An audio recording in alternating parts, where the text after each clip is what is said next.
నమో వెంకటేశాయ. గత ప్రభుత్వ పాలనలో తిరుమల తిరుపతి దేవస్థానం విషయానికి వస్తే అప్పుడు జరిగేటువంటి విధి విధానాలు, ఇప్పుడు కూటమి ప్రభుత్వం జరిగేటువంటి విధి విధానాలు ఎలా ఉన్నాయనేది భక్తులు అందరూ కూడా ఇప్పుడు చాలా ఆనందపడుతున్నారు. ఎందుకంటే మనస్ఫూర్తిగా స్వామి వారిని ప్రశాంతంగా మేము చూసుకోగలుగుతున్నాము. అనేక రకమైన ఒత్తిడి లేక దర్శన విషయాల్లో ఆన్లైన్ ద్వారా టికెట్లు అవ్వచ్చు, అలాగే దర్శన యొక్క కంటోన్మెంట్ లో పెట్టేసినప్పుడు మనకి ఇప్పుడు సేవా కార్యక్రమం, దేవస్థానం నుంచి జరిగేటువంటి సేవా కార్యక్రమం, ప్రసాదాలు, అలాగే పాలు, ఇలాగా చంటిబిడ్డలకి అన్ని రకాలుగా చక్క సేవలు చేస్తున్నారు. చాలా అద్భుతంగా జరుగుతోంది.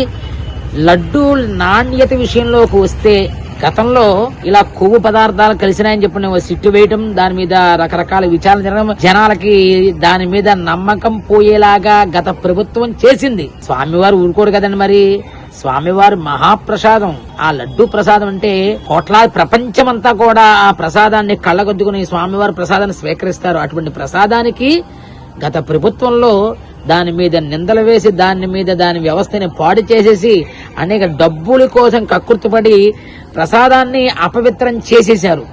మళ్ళా ఆ స్వామివారి సాక్షాత్ వెంకటేశ్వర స్వామి వారి మళ్ళా ఇప్పుడు కూటమి పాలనలో చక్కనటువంటి శశాస్త్రమైనటువంటి శ్రేష్టమైనటువంటి నెయ్యి పదార్థం, అలాగే జీడిపప్పు, నాణ్యమైనటువంటి ఆ లడ్డూ ప్రసాదాన్ని తయారు చేసి స్వామివారికి నివేదన పెట్టి చక్కనటి ప్రసాదాన్ని భక్తులందరూ కూడా ప్రశాంతంగా మనస్ఫూర్తిగా కళ్ళగద్దుకొని చక్కగా స్వీకరిస్తున్నారు. చెప్పొచ్చేది ఏంటంటే, ఇలాగా గత ప్రభుత్వంలో దాని మీద అనేక రకమైనటువంటి భక్తులు హిందూ మత విశ్వాసాన్ని దెబ్బతీసే విధంగా లడ్డూ మీద విష ప్రయోగాలు చేసే పరిస్థితికి గత ప్రభుత్వంలో చేశారు.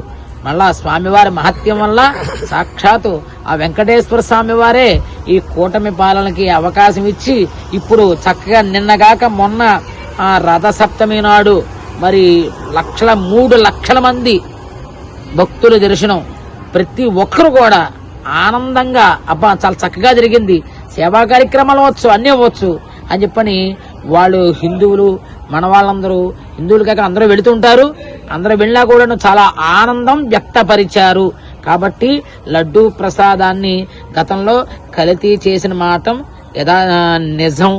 ఇది ఇంచుమించుగా దాని మీద కేంద్ర ప్రభుత్వాలు అవ్వచ్చు, సిట్లు, అలాగే సిబిఐ కోర్టులు ఇవన్నీ కూడా నిర్ధారణ చేసి ఇప్పుడు మళ్ళా తిరిగి పూర్వ వైభవం, చాలా పవిత్రమైనటువంటి ప్రసాదాన్ని భక్తుడికి టీటీడీ వారు అందిస్తున్నారు.